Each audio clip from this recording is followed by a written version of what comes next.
plonge dans celui de Philippe Paquelier. Il est joaillier dans l'Allier depuis 11 ans. Marie-Lise Pariot et Claude Pallas. Ce geste ancestral, Philippe Paquelier en est tombé amoureux.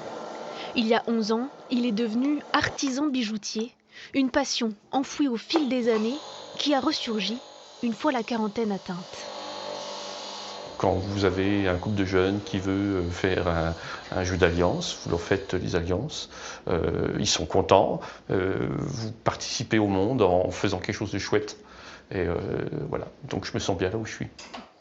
Son garage, devenu atelier, est aménagé afin qu'il réalise chaque étape de création du bijou de ses propres mains, avec des outils qui ont plus de métier que lui.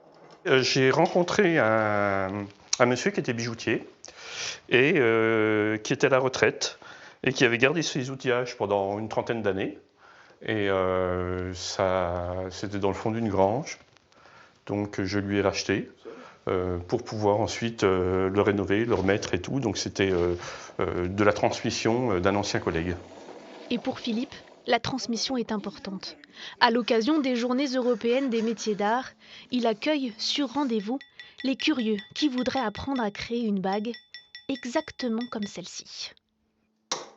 Si les gens viennent participer à un atelier, ils comprennent mieux le métier et le temps qu'il faut éventuellement pour faire les choses.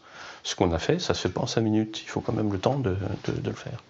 Même si sa profession se raréfie, il n'est pas inquiet, car les gens sont encore nombreux à vouloir la découvrir.